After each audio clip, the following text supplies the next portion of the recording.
In today's world, people are more disconnected than ever. Anxiety, loneliness, and depression are rampant, and young people are desperate for meaningful relationships. From the beginning, Edge has created opportunities for people to develop in their personal, professional, and spiritual lives. My relationship with my mentor is awesome. Shout out to Jason. He's there for me in terms of any questions I have, both professionally and personally. Earlier this year, my dad had COVID, and he was one of the first people to check in with me regarding that. So it's nice to know that he cares about me as a whole human being. Edge continues to provide ways for you to develop as a whole person, to grow yourself, and to find your role in your community and make an impact. Edge offers a variety of programs and events to provide community and safe spaces for whole person development to occur. Edge groups, Edge work, and Edge events are our current product offerings, but we are always looking to expand as a way to better serve our community and to be able to positively impact more lives. We believe that people grow better together. We are all made for community. Once you have expressed interest in participating in an Edge group, we will pair you with 5 to 7 other young professionals and a carefully selected Edge-trained mentor. And together, you will navigate life, including personal growth, career development, and faith. Edge group participants commit to a 1-hour virtual gathering with their group every other week for 1 year. And because Edge Groups is a virtual program, you can experience the power of intergenerational mentoring from anywhere. I'm Toni McEwen. I work for Corteva AgriScience, and I lead our global HR service centers. I do think I have the best Edge group because these women are constantly showing up for one another. So while I'm technically the mentor, there's a lot of moments where I sit back and I don't say a lot, and they just speak into each other's lives. Edge at Work is a 1-year cohort-based program that focuses strictly on personal and professional development. Leveraging a curriculum that we co-created with Butler University, emerging leaders are provided a safe space to focus on their own personal and professional development. We focus on everything from mental wellness to overcoming failure and self-limiting behaviors to receiving feedback and managing change. Edge Events is where our entire community comes together. Events are the glue that bring folks from all of our programs together to share life, learn from each other, and address relevant topics within our lives and communities. I struggled in my early 20s with figuring out you have to take ownership of your career and choices. And I think Edge really helped me gain clarity to make those choices. I wanted to get involved because I frankly wish I would have had something like this 20 years ago when I started my career. If you are a young person who is looking for deeper connection and community, Edge is for you. For those more seasoned, we are always in need of strong mentors. Your life experiences should be shared with others. If you are a business owner or executive and would like to provide a unique opportunity to your employees, Edge at Work would aid in their own personal and professional development journeys. Learn more about how we can partner with you at edgementoring.org. Hi everyone, my name is Liz Henderson, and I have the pleasure of helping plan Edge events and especially enjoy spearheading our women's events. I'm so excited for our 5th annual EdgeX. I've been here since the ground up, and it's amazing to see how much we've grown in the past 5 years, with this year bringing you more speakers than ever before. I hope this week inspires you and challenges you to go out and make a difference right where you're at. A few years ago, I grabbed coffee with Rebekah Lyons in Franklin, Tennessee, and I knew she was someone we needed to invite to the Edge community. Rebekah was one of our guest speakers in our Refuel and Recharge virtual series we began this summer, and I'm so excited for you to learn from her and her husband Gabe today. Gabe and Rebekah Lyons founded Q in 2007, a learning community that mobilizes Christians to advance the common good in society. Described as sophisticated and orthodox by the New York Times, they convene leaders in America's most influential cities and equip them to engage public life in winsome and thoughtful ways. Gabe and Rebekah are both best-selling authors and national speakers, and it's my privilege to introduce them at EdgeX 2020 today. I hope they'll inspire you to identify your own calling and gifts for your life. Hey guys, it's so great to be with you today. I'm so excited to be with Rebekah and just get to have this conversation. We just love the EdgeX community. and are excited to talk about the subject of calling. It's meant so much to both of our lives and the mentors we've had in our life that have helped us better understand not only how to find our calling, but how to flourish in the midst of it. How to support one another, two callings under one roof, and also how to help you identify calling in your own life, because we've tripped into it, Sometimes it's easy, sometimes a little more feels like a scavenger hunt, but we're excited to unpack that for you today. Yeah, it kind of, for me, began back when I was 22 years old, starting out on that career path, kind of had a vision of a future that looked like the typical American dream future, where I could be a successful business leader, I could pursue that dream. I would be happier if I just pursued monetary gain and success. And it was a few years into that journey that God really got a hold of my heart. And it came through the birth of our son, our firstborn, when I was 27. And when he was born, he had special needs. It was a situation that we weren't aware was going to happen. But in that moment, I saw God start to get a hold of my heart and start to ask me deeper questions about what was I made to do? What was the calling of my life from the earliest years I could remember? And it took me back to a place of getting recentered.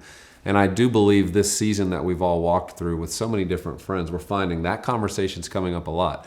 There's a recentering. There's an opportunity to ask bigger questions about, is the way that I'm spending my life right now actually good? Is it making me happy? Is it really fulfilling? Yeah, so when Cade got a diagnosis of Down syndrome about 6 hours after he was born, I remember being 26. And one thing that changed for us in that moment, we were first-time parents, was that the things we valued coming into that, they took like a back seat. And the things we tended to ignore or overlook became front and center. And when you go through a life-shifting, monumental moment like that, all of a sudden you do look at the days that you have, and none of us know, but we wanted them to matter. We wanted them to count. We wanted to be the best parents we could for Cade. We wanted to grow personally. We wanted to ask those bigger questions of God, like, how does this kind of pain, because that initial year was hard. It was different, because it was different than anything we thought. It wasn't that we weren't ready for it, but in some ways it was going to look very different. So as a result, I think we both have learned through calling, it's where those talents and burdens collide. And so talents, the way I see those, are the birthright gifts that God establishes in the womb. One of my favorite passages is Psalm 139.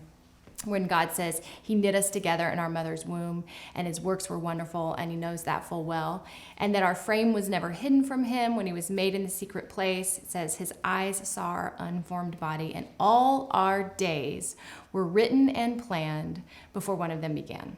So that's the destiny, right? A father calls over a daughter, calls over a son, calls over you, calls over all of us, that he knits us with his birthright gifts.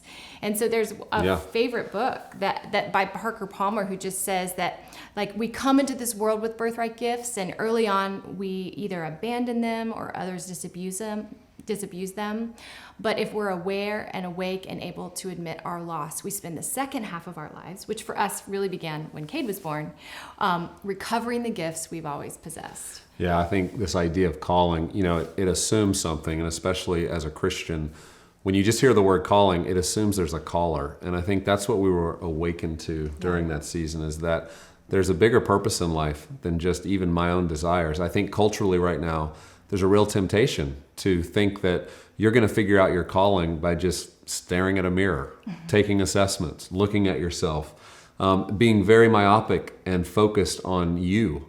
And there can be some things gained when you understand your birthright gifts, like Rebekah said, but if that's where it ends and there's not a pursuit to say, God, what burdens your heart? Right. And where has the story you've been telling throughout my life helped lead me to a place to where now I recognize that burden is breaking my heart, and it's breaking my heart so much that I have to do something about it. And I know for me, it was during that year, just spending a lot of time. I remember reading Henry Blackaby's book, Spiritual Leadership, and he really defined spiritual leadership as getting on board with what God's already doing. Yeah. It wasn't just doing what I wanted to do and then saying, God, will you get on board with like this idea I have or this one thing I want to do for myself? Yeah. It was really saying, what are you up to? And I remember really trying to better understand the cultural context, I cared a lot about our current culture, media, my generation. I was in my 20s. I realized that they were not interested in faith, that they were starting to decline in their church attendance and their interest in spiritual subjects. And while they claimed spirituality as being a priority, you could start to see morality was dropping. There was a real shift starting to happen. And it was during that season that God just started to crystallize in me that part of my calling was to pursue seeing the Christian faith and its credibility restored within my generation by getting back to the basics of what our faith was about, and then knowing how to communicate that in a thoughtful way to a culture that maybe wasn't going to understand it and wasn't going to use the same terms that maybe those in the religious community were so used to. And so that was the beginning for me of then saying, if this is my calling, I'm going to have to make some really difficult decisions. And that's what came next. Yeah, so when you think about if calling is where those talents, those birthright gifts, and those burdens collide, Gabe's describing of how the burden started to grow right after Cade was born, and then we looked outside of our family, but beyond the cultural lens, and just said, okay, what are we seeing? And so when you think about calling being your talents and burdens, just think about it this way.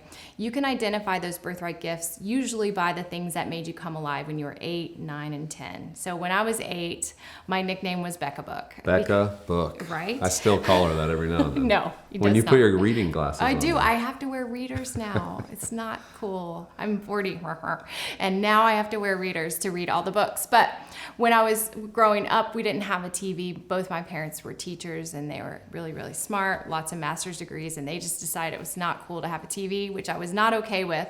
So they're looking pretty smart now. Yeah, they are. So I remember reading 62 Nancy Drew books in 4th grade alone, right? And I always wanted Nancy and Ned to get together a little bit more than they did, but I was just going to live vicariously. But she was an amateur sleuth, and I just loved how she problem solved. And one thing I learned later in life, which kind of leads to my calling, is that readers make writers. But I never, as a kid, would have imagined I would actually become a writer, or I would publish books or anything. I always learned about life through the power of narrative arc in a story.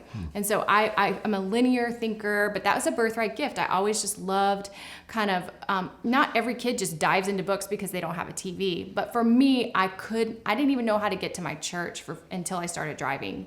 And I had driven there for 10 years in the back seat, but my nose was always buried in a book. So I think sometimes paying attention to those things you loved as a kid gives way to what those birthright gifts is. It's a thing that drove your parents crazy. Like you couldn't stop doing it. You hadn't learned to be afraid yet, so you always tried those things, and your imagination was stirred that way. But the burden piece for me also really began when Cade was born, and it's very much informed by the things that break your heart, the things that make you weep. And Cade was born with an IQ in his 40s. So he already was born with a deficit mentally. And around that same time, my dad had started to struggle with his mental health and his emotional health in his midlife and later in life.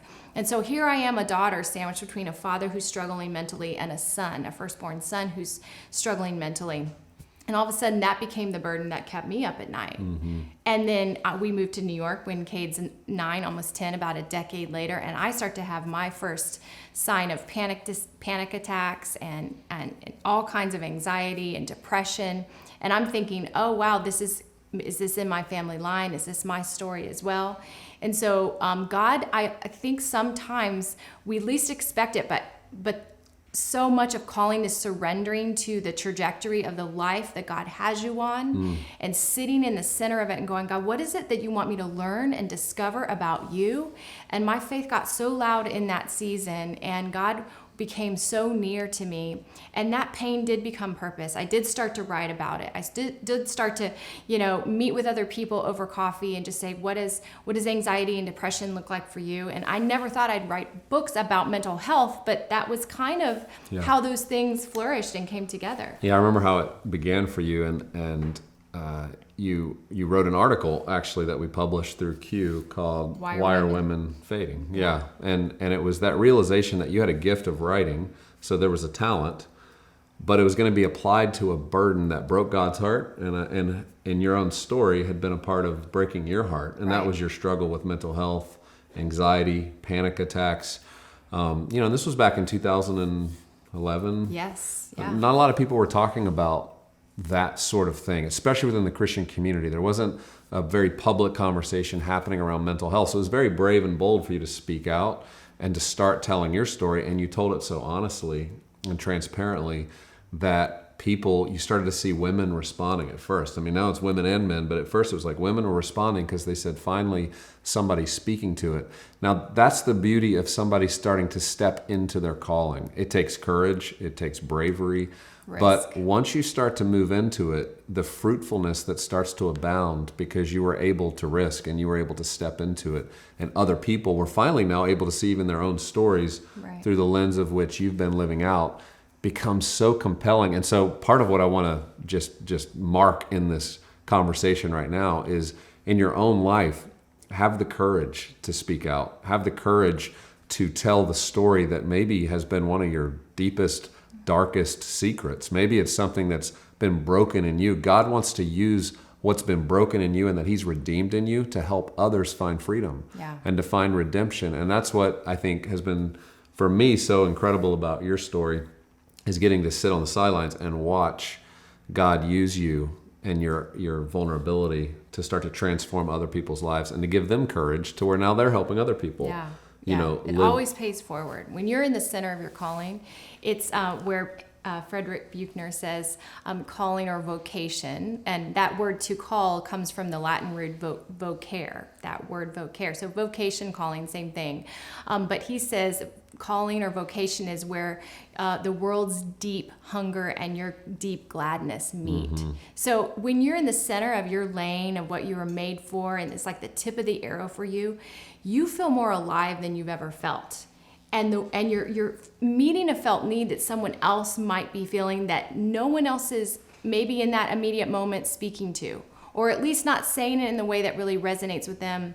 And I love that God, like, there's a million writers out there, right? Like, but God articulates something specifically through me because my dad was just a chronic oversharer, and apparently I genetically am a chronic oversharer. So I tend to tell a story a certain way that might look different than another person. And that's what's awesome about the exact DNA in each of us is going to look different in the way we execute on the things we're passionate about, because God's so vast and creative, he makes no two of us alike. Yeah. I mean, there's other people that care about culture, but what Gabe carries when he talks about culture is an ability to be gentle and yet have some of the most difficult conversations in a way that never sends a message of rejection or judgment, but invites people in to go, like, let's really examine, what does God say about this? How do we be salt and light on the front lines of culture? And this leads me to kind of what I'd love to talk about for a minute, is how do we cheer each other on? I mean, we've been married 23 years. We have 4 kids, 19, 17, 15, and then we thought it'd make total sense at 20 years of marriage Such a great idea. Adopt a 5-year-old girl from That's China. right. So we've got Down syndrome bookends. Cade, who's 19, and now Joy, we brought her home and she has a Down syndrome diagnosis as well. And so I feel like it's either supposed to keep us young or make us really old really fast. Yeah, but either way, we're in it together. I'm like, But I think this is a big question when you're pursuing your calling and you start to lock in on feeling like this is the thing you're supposed to do. There's always a couple questions. One, I can't afford to do that, right? Because we've been trained into this model that to sustain our lives, we need to take the typical job. And while that can be good early on, and I know in both of our lives, that was our journey in our 20s, there does become a point where you do start to assess, is the thing I've been called to do, is there a way that it monetizes? Is there a way that this thing can actually start to something more? Yeah, where you can spend more time on it. And for everybody, that's not always the case. I have good friends who do work 40-hour-a-week jobs, and they're spending some of their time in volunteer time or outside of that, investing in what feels more like their calling. And what tends to happen is as that goes forward, at some point as their life moves forward, there starts to become a transition where they do start to find out, how could I do this more? How could I put more of my time and energy? So it's not that it's required to do that, especially if you're young and you're listening to this. I know we have a lot of 20-somethings right now who maybe you're still looking for a job and you would just be happy to do any work because economically that's a need. That's good. Every single job, every single opportunity is a good thing, and it's something to be respected. But don't let that pursuit of just how do I afford to live right now ever start to really take away your passion and your energy towards the things that really make you come alive. And so in our journey, as we've walked through that, we've tried to keep each other's fire burning for the thing we've been called to do. And there's been seasons over the last decade of Rebekah stepping fully into her calling of writing and then speaking and traveling, as well as me leading our organization, Q Ideas, where we are delving into so many cultural issues, and we're trying to speak to how does a person of faith thoughtfully engage the issues of our time, and how do we help the next generation know how to apply that into the tough conversations they're trying to have around faith and culture. As we both try to do that, we have tension points, and we actually have to start working those things out, because as Rebekah said, we often refer to it as having these two callings under one roof. And so there's a few ways that we've done that. Yeah, we have rules. I mean, you have to at some point. I remember when I started traveling, he used to be able to be gone 6 nights a month. And then I started traveling. I'm like, well, I can't be gone 6 nights a month too. And so we called the kids together. And I think at that time they were like 9, 11, and 13. I'm like, how many nights away should mom be a month? And they're like, Kennedy's like, 4. And I was like, okay, 4 out of 30, that's on average once a week, and it's really only when they're in school. I was always home during summer and breaks and all that. And sometimes, it was even less than that. But we just were making sure that at every season, if you think about this narrative arc of your life, God will open doors to things, and then he'll just as easily shut doors to things. Mm-hmm. And the submission to that is what makes calling thrive regardless of circumstances. Because sometimes, like Viktor Frankl was very formative in shaping my idea of calling and meaning, because he was a Holocaust survivor. He survived 4 concentration camps in 3 years, and he wrote Man's Search for Meaning. It's one of the most famous books, millions in print, on this idea of meaning. So if that's your assignment out of this talk. But what he says is life is never made unbearable by circumstances, but by lack of meaning and purpose. And so we could look at this year, 2020, COVID, look at the circumstances, my life is meaningless. And he's like, no, your life is not insignificant because of COVID or quarantine. It's, can you find and ask the question in the midst of adversity, what is challenging me to create meaning and fulfillment because of the constraint? And so I think with us, as parents, 2 kids with special needs, 3 teens, lots of emotion. We even have 10 chickens, for crying out loud, and we have a garden now, and I don't know why we keep saying yes to this stuff. So there's constraint. There's like just natural rules that say you can't do all the things that you want to do. So you have to really decide as Helps a couple. You edit, right? Yeah, you're always editing. What is the most important thing that's tip of the arrow? Because if you say yes to everything, it'll actually dilute or diminish the main thing that God has actually put on your life. Yeah. That's good. And I think that editing process becomes something as a couple, if you're in a marriage relationship, or maybe you're single and you're imagining one day that opportunity, it does start to sharpen you, because you have somebody else that can reflect back to you where you're investing your time. The other way that we've tried to approach this in a healthy way is we've really built rhythms into our life. That's something Rebekah wrote about in her book, Rhythms of Renewal, where we really daily try to work together on making sure we're staying mentally healthy. This is a great concern for all of us right now. This morning, we went for a walk together, and that's a regular part of our routine, to just make sure we're getting out, our ideas are flowing, we're able to talk and catch up on things. But rest, restore, create, and connect are 4 of the rhythms. Maybe share a little bit about how important that's been to you as it relates to your calling and mental health. Sure. So when this began a decade ago, I was worried about this chronic, maybe muscle memory of anxiety or depression. So we moved from New York City in that season now to Nashville. We've been here 6 years now.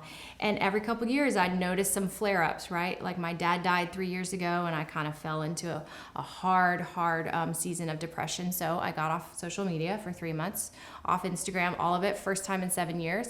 And I knew that if you don't grieve, you can't be comforted. And a lot of times we want to just glaze over it and just, we're fine. But actually the collateral damage of never really coming to healing starts to spill out in everything. And it will actually cause you to lose your passion, because you're stifling something that really needs to get resolved. And so grief was a big deal. And so in that season of getting offline, I started to go, what are the rhythms that we've already subconsciously been putting in place that will help us run the race for a long time. Like for me in my 40s with 4 kids and both of us, I was like, what is endurance and what is perseverance and what is the long game actually going to require of us? Because we can go all in and then burn out within a decade and then have nothing more to contribute because we didn't actually fall within those boundaries of rhythm. So yeah, there's chapters in that book like taking a walk. We don't just write about it, we do it, because when you walk and raise your heart rate for more than 15 to 20 minutes, it releases serotonin in your brain, which is the happy hormone, and it gives you positivity and well-being, and it keeps you going. It's great momentum first thing in the morning. Or now we eat cleaner than we used to because, we're not getting any younger. And I knew that food is meant for fuel. It's not to like just make you have a sugar crash and then need coffee and all of that midday.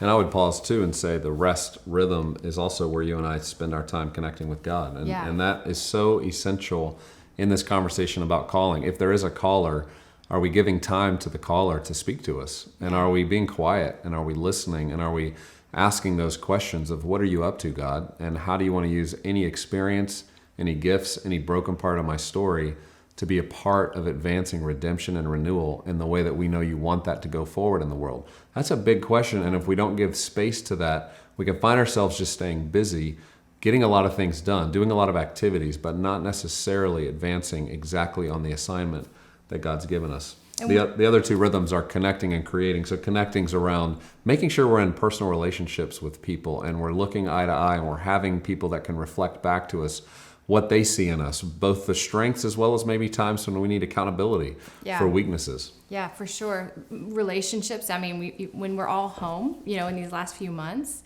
things that used to be able to be, we didn't realize it, but all of us have coping mechanisms. When something gets a little tense or stressful, you're able to go out. You can just go get a coffee with a friend, but when quarantine hit and a lot of us were kind of at home with our people, we realized, we have some unresolved stuff we need to work out. And I think that's the invitation of a circumstance we can't control. We are more relationally strong in our marriage right now than we would have been a year ago, only because we've had to dig deep into some things that we would rather not talk about. So that's part of fulfilling a call. Like if I feel a little discouraged or a loss of passion in my calling or vocation, I need to be able to talk to him honestly about that, or vice versa. Or if we just need someone to remind us what is true, just because we might not be doing our work in the way it looked earlier, it doesn't mean that the vibrance of the passion of God isn't still in you. And so don't numb out right now. Don't numb out or just try to be like, I can't wait for things to go back to normal. No, this is an invitation moment to dig deeper, because what God can reveal in those creative moments early in the morning when you have a little more margin, for us has turned into like a little bit more creativity in different areas, whether it's gardening or cooking or connecting with the kids and talking about things we don't always usually talk about. And honestly, I think God has used this year for our family, for both of us, to draw our hearts back to Him in submission to what is next. Because see, God is always on the move. He's regenerative. He's the author of life. He's always doing something new. And if you take nothing else away from this talk, I would just say, when you are done listening to this and you're kind of reflecting on your time here, taking all this in at EdgeX, it's like, what is God doing new in you? You're not behind. You're not late in the race. You didn't start late and everybody's way ahead of you. He's doing something new in me. He's doing something new in Gabe and our kids and everyone who's tuning in. He's always doing something new. So I would just say, if you're hearing something that's sparking something in you and you kind of want to go back and answer some questions of what you loved as a child, or talk to your parents, or even just talk to your boss about how, like, hey, I'm really wired for this. How could I do this as well with the job you currently have? He wants to birth something new in you. And when you get excited about it and kind of get crazy eyes and, you can't stop talking about it, I would say pay attention to that, because you might be surprised how that create rhythm springs forth. Yeah, and I think in this season too, my final thoughts are, we are slowing down, and we all understand that, and we don't necessarily want it because we really like the distractions. It's fun to have all kinds of other things going on and to distract ourselves, and what God's inviting us into is to stop. It was very similar to the beginning of our story when Cade was born. Yeah. And we were on a trajectory with our career. 5 years in, there was a clear vision laid out for where that could go, owning a company, making a lot of money. And then in his birth, God slowed us down. We literally had to stay home from work. We had to put our emphasis into this new child and learning his needs. And in the slowdown, that's when God showed up and reminded us of who we are, of whose we are, of what's important, of where we're going to find ultimate meaning and purpose. And it's going to be in our identity pursuing what Christ has in mind for us. So take that time, as Rebekah said, take time to pause, to slow down, to appreciate the moment that we're in, because things will speed back up. We will move forward. It might be into some kind of a new normal, but as you do, how much more confident will you feel to know that you've asked God, the caller, to reveal more to you? How does he want to use you in his plans in the world today? Because the plans he has for the world this year look very different than what you would have imagined 1 year ago. And so let's pay attention to that, and let's all be part of pursuing a calling that God's breathed on so that we can be a part of his purposes in our time. With that, I would like to introduce our first guests today, Rebekah and Gabe Lyons. Hello. Hi guys, how are you? Very good. How are you? Good. We've gotten such great feedback on your message just now and everything you had to say. So thank you so much for sharing your hearts with us. Oh, absolutely. Love being with you guys. Well, we're going to dive in pretty deep, pretty quick, because we want to get to as many questions as we can. I know you guys talk a lot about rhythms and rest and stuff to do, but we know that all came from a season of depression, anxiety, and just a lot of stress in your life. So let's talk about it, because if we're not going through anxiety or depression ourselves, we know someone who is, or who is on the fine line of falling into that. So how do you help your spouse walk through these dark valleys, or how do you help yourself? You want to start?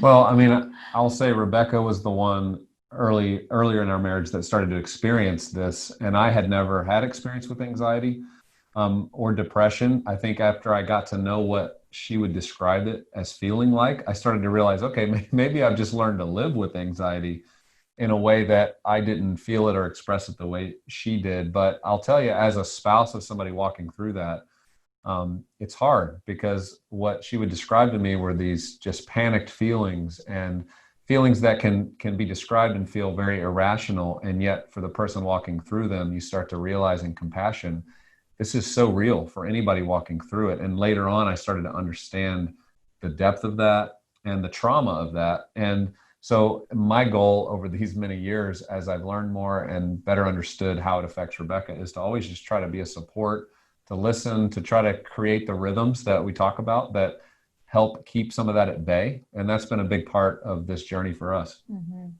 And like anything, when you walk alongside one another through hard seasons, marriage has a lot of hard seasons. Some of it's connected to mental health or not, but all of those hard things do affect mood. They affect irritability. They affect patience. They affect communication, vulnerability. And so I think in general, now that we're 23 years in, I wouldn't say like, oh, we've cracked the code on all of this, and now we're just in harmony all the time. What sharpens and spurs us on as partners is that there are still stressful moments, right? All the time. It's almost how do we be nimble in it? How do we take time almost daily and weekly and monthly just to hear from one another, off the grid, offline, like tell me how I can serve you more. What are your needs right now? Where is your vulnerability right now? And that goes back and forth. It's not just me or just Gabe. I might be more expressive with it initially, but he has needs just as great as I do. He just tends to internalize them. But once he says them out loud, then it's a collective exhale. Always. Anytime either of us say something out loud and we give language to something that the other person can have empathy towards and understand, then we could go somewhere with that. So the question we always ask is, what do you need from me right now? He asks, I ask, and then we can give some time in that response. Oh, that's so good, you guys. So Tony is writing in. She is one of our Star Edge mentors, and she wants to know from you guys, specifically Gabe, how did you know when it was the right time to step out of the corporate race and take the risk to start your own business? Well, for me, there was a growing, it was like a decline in my passion for what I was doing. And I've talked to a lot of different entrepreneurs and people who've made that decision to leave maybe the security of the normal type of work atmosphere job, corporate job maybe, and make that leap. And for me, there was a growing dissatisfaction with the work that I was doing, my passion for it, my waking up in the morning and being excited to go do it, while there was an increasing passion for something else. And I would find myself spending more of my free time reading, researching, learning, discussing this other part of my life. And when I started to realize that I could put more energy into that by creating my own organization and being able to dedicate my time to that, it took not only me feeling that way, but then Rebekah, because she was pregnant with our second child. It was going to take a big risk. We had like a few months of savings in the bank, and that's the only thing we knew. And we just said, let's go for it. So the support of your spouse or good friends around you that can encourage you in that and say, hey, I'm with you. You were made for this. Let's do it. That became a big part of me knowing it was time to take the leap. Oh, that's so good. I know a lot of people are inspired right now by that. So a lot of people are going through burnout during the season that we're in. And earlier this week, Gabe, you talked about the value of play. And you mentioned that it re-energizes people and brings back creativity in our lives. So what does play look like for the both of you? You're busy parents, you're involved in a variety of things. So what does playing truly look like? Play for us is, there's a lot of different elements to it. Lots of times it's sort of restorative activities. I mean, going on hikes. This is a little known fact. For 13 years, I've owned a Vespa since we used to live in New York City. I'm a little big for a moped. Okay. So it's a really funny picture. A scene from Dumb and Dumber. Yeah. Like he's in the front. I hop on the back. But we will go out and, ride and go hike. So we have favorite places. We'll go hike. So that's fun. I like to play golf. Rebekah will go with me to sometimes hit the ball, but most of the time just kind of enjoy being outside. The weather. Yeah. There's those kinds of things. I'd say with our children, it's taking them for bike rides. It's just as a family trying to find that space where we get away from thinking about work, we get away from trying to be productive, and we just literally get outside and enjoy it. We make a fire. We do things that take us away from the digital world, which is constantly calling us, and we intentionally put that aside and we leave our phones at home and we go do something else. And that's been really restorative for us. Yeah. Pretty much at this time of year, everything we can do possibly, we do it outside. And just by being in nature, the golden hour of the circadian rhythm towards the evening, we tried with my nephew visiting a couple weekends ago, we literally caught fireflies. I caught one in my hand and I felt like giddy, like I was 8 years old or something. And just finding those small things of connecting with creation, I think it's such a grounding effect of all those cortisol, those stress hormones just slowly release. If you end your day with that natural melatonin of the red light of sunset, just calming you. And I think our kids need that too, coming home from school. A lot of them are on a screen all day learning. We're just like, okay, we're going to get off screens tonight from dinner on, and we're just going to be outside as long as possible. And make sure another big thing is just being so intentional about play that conversations naturally happen with our kids around play. There's not a lot of pressure and confrontation. It's more like just casual, and you find that they open up and then they don't want to stop talking. So that kids really respond to play. So good. Your message today on calling and identity was so good and is resonating with so many people. Amanda just wrote in, she said, what would you recommend to young people as the next step in discovering your passion once you figure out things that brought you joy as a kid? Yes, I would just say explore the opportunities that open. When I was a kid, an opportunity basically looked like the public library. And I could, I just was passionate about reading, and we didn't have a TV, so I didn't have a lot of other options. And so for me, just knowing that books were portals to other worlds and education and just curiosity. I was just so curious. So I would have a bag and I'd just fill it with about 10 books, and I'd go back in a week and trade those out. I know it doesn't sound very exciting to a lot of kids now, but books really stimulated my imagination and my creativity that now as an adult, books still do that for me. I would still rather read than watch Netflix. I would still rather just get lost in a story with somebody who's really good at storytelling, that I can picture exactly where they are, what they're doing. I imagine that with them. But I would say when opportunity, like if a teacher sees something in you and they call that out, they invite you into something. If you're in college, maybe your professor sees that potential in you and invites you into some sort of a mentorship or whatever that looks like. And then I would say even in your work, like as you start to really narrow that bent, that is, I say pay attention to what is effortless, that comes a little more naturally, that you don't have to like strive into. It just is. And you enjoy it because you're not having to work so hard at making it happen. You just enjoy it because it's a gifting that God's given you.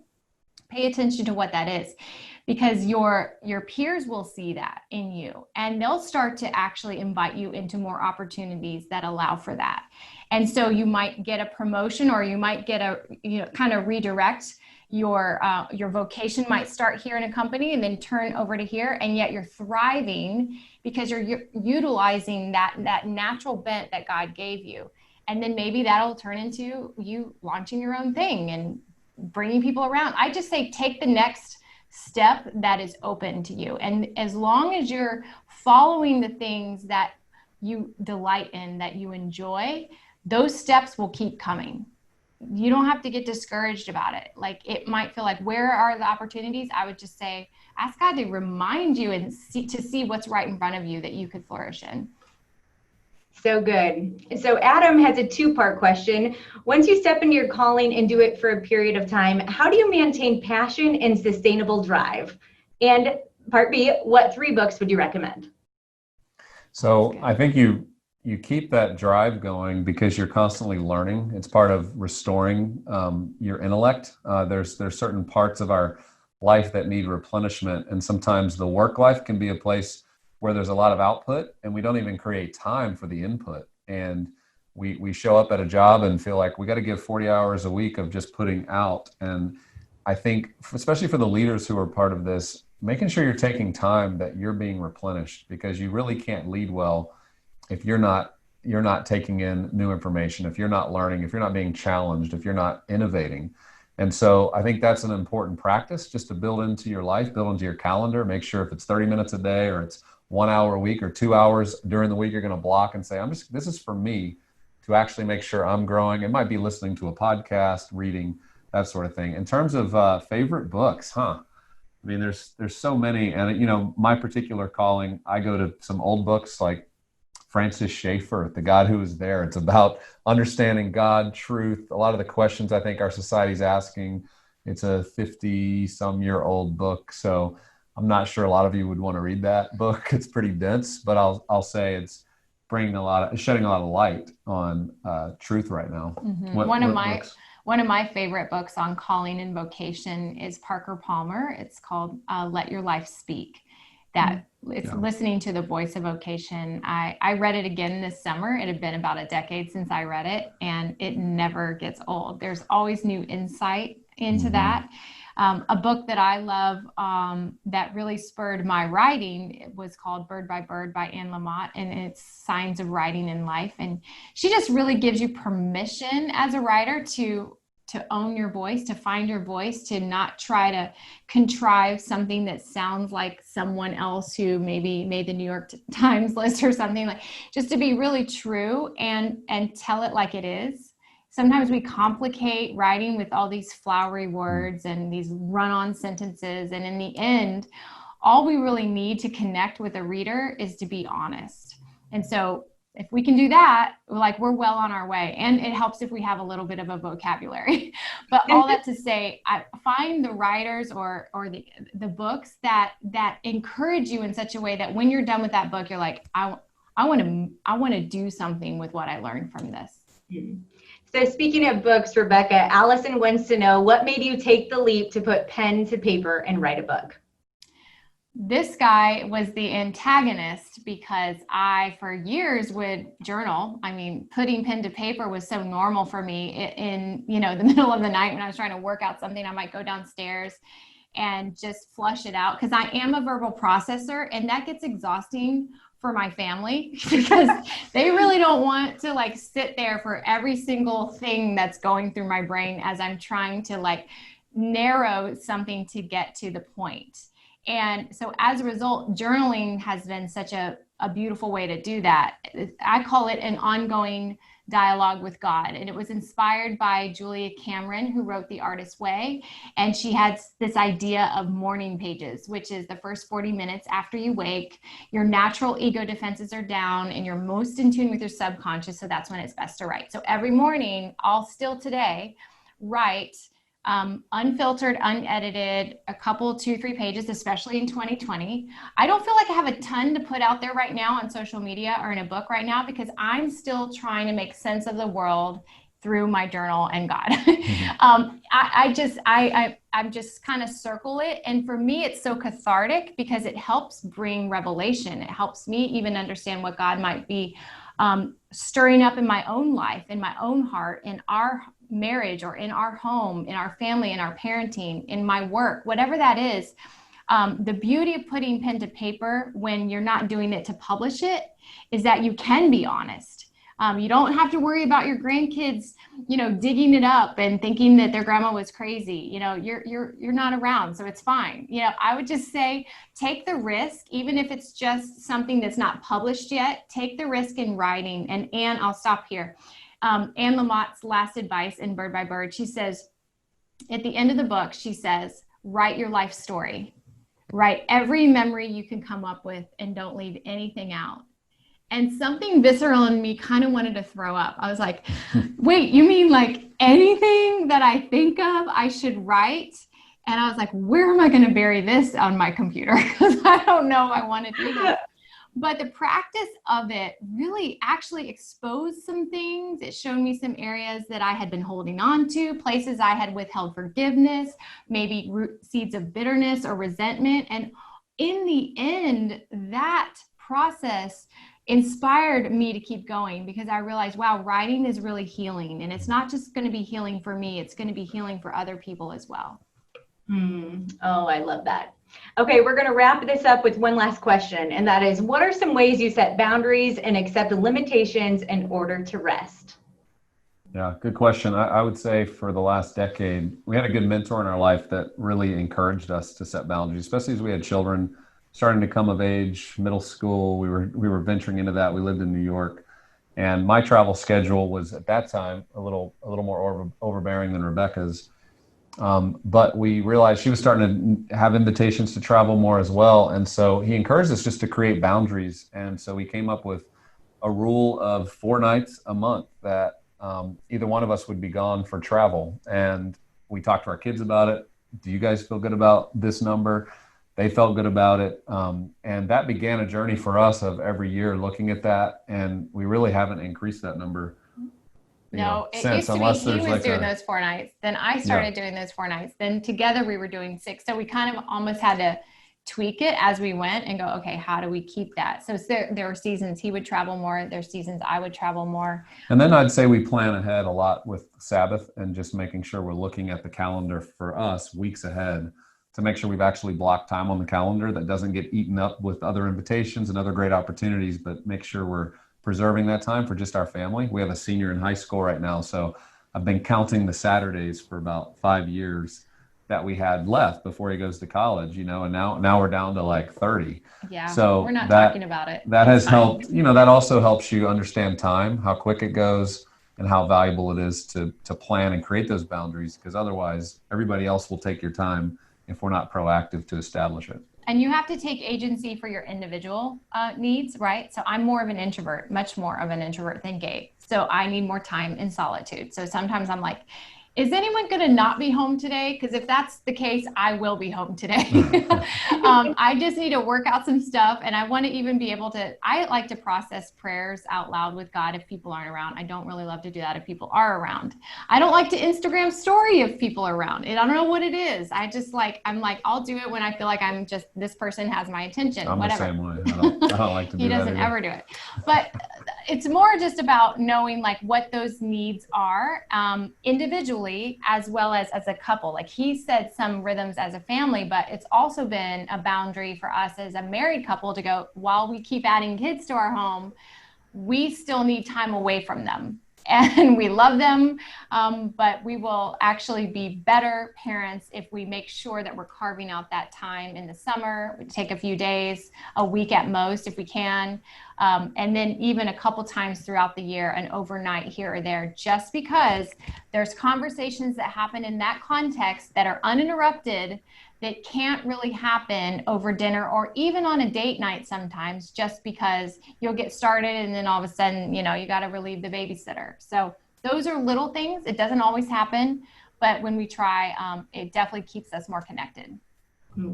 Wow, guys, you're filled with such great advice. I know we all could continue asking you so many questions, which thank you everyone who's watching today for your questions. I'm sorry we couldn't get to all of them. However, we'd encourage you to follow Gabe and Rebekah on social media or check out their books on our website for more info. So up next is Joe Saxton with my colleague Trevor DeWitt. Thanks again, Gabe and Rebekah, for joining us today.